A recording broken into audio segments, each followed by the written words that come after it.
Yeah, Alicia, the biggest thing here in this situation is transparency and accountability. The community members, protesters even yesterday and leading up to this moment are frustrated. I was standing in this exact same spot outside of this comic book store, Vault of Midnight, covering the aftermath of what started as a protest and turned into civil unrest. Kent County residents will be able to book an appointment for a COVID-19 vaccine here at the DeVos Place. Hey, bada swing, West Michigan. We are live in Detroit for opening day for the Detroit Tigers. Good morning. We are cutting into your programming to provide an update on the destruction in Gaylord, that's in northern Michigan, following a tornado that took place Friday evening. This fence and cement barricade, well, these are posted all around headquarters here. I want you to take a look at the house now.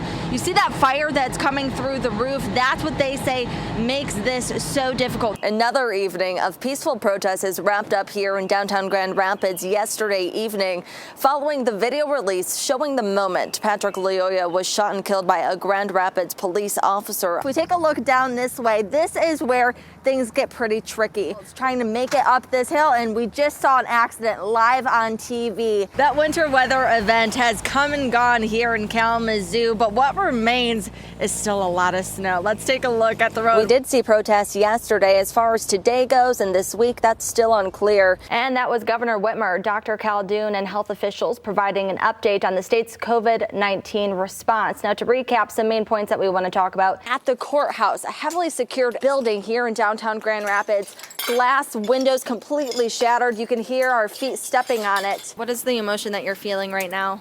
I think I'm in a state of shock.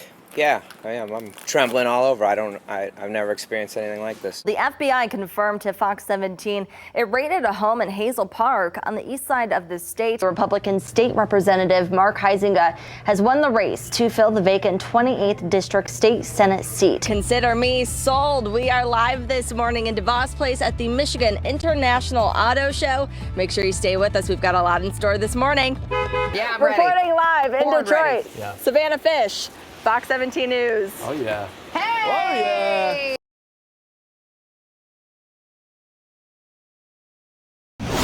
Over the course of this 20-year-long study, researchers found American adults more than doubled their intake of melatonin.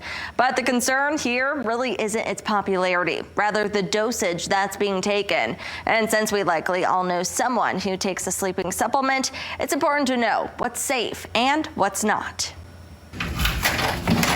Like clockwork, Dan Margaret's is always the first person to walk through the gym doors of Hope College's athletic center. Hey, so today I woke up at 3:45 this morning. I get here every day about 5:30 in the morning and make sure everything's set up, ready to rock for these people that come in here. He's the head strength and conditioning coach for Hope College athletes, a job that requires early mornings and a lot of energy, which really isn't a problem for him. You have a natural energy. Yeah, I got some juice. Yeah. So you need something to calm you down. I need someone to calm me down. I don't need the coffee. I don't need the coffee. I need someone to call me, not to energize me.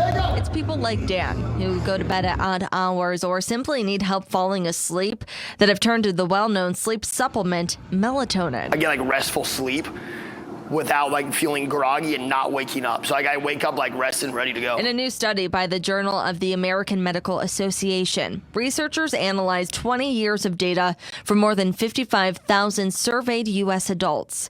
The study found by 2018, people were taking over twice the amount of melatonin than they did 10 years before, and higher doses. What is melatonin? Melatonin is a hormone. The way that melatonin works, lack of light is what stimulates its release.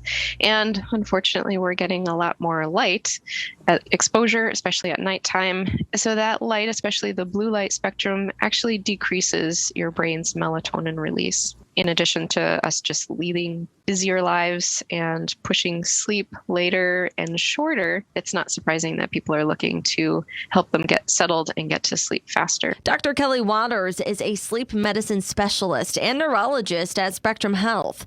She says melatonin is a safe option for people in general. It's the dosage people are taking that can become a concern. The concern is that it's higher doses of melatonin. The useful milligram dose is anywhere from from 1 to 5. Some people try 5 to 10. There are reasons that we try higher dose melatonin, but that does not pertain to the general population. According to the JAMA study, there's an increasing amount of adults who are taking doses of melatonin that far exceed 5 milligrams, which could result in side effects like dizziness, nausea, and next-day tiredness.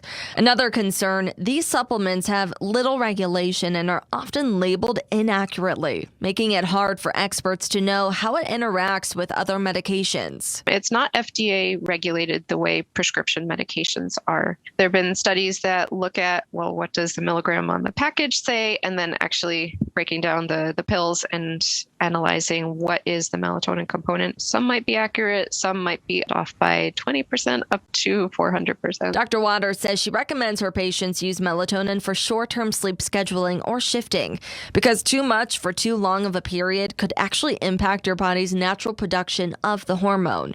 But generally, melatonin is one of the more benign things to take. Keep it low on the dosage side. That's where we see the benefits of it.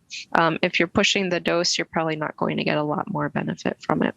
For the long run, Dr. Waters recommends setting the stage for sleep, which means dim lighting, no screen time, and unplugging at least a half hour before bed.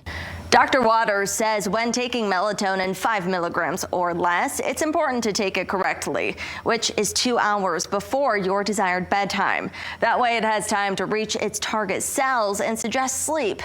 If you're having trouble sleeping or have questions about melatonin, ask your doctor. But for more information about this story or tips from Dr. Waters when it comes to sleeping, head over to fox17online.com. Reporting in the studio, Savannah Fish, Fox 17 News.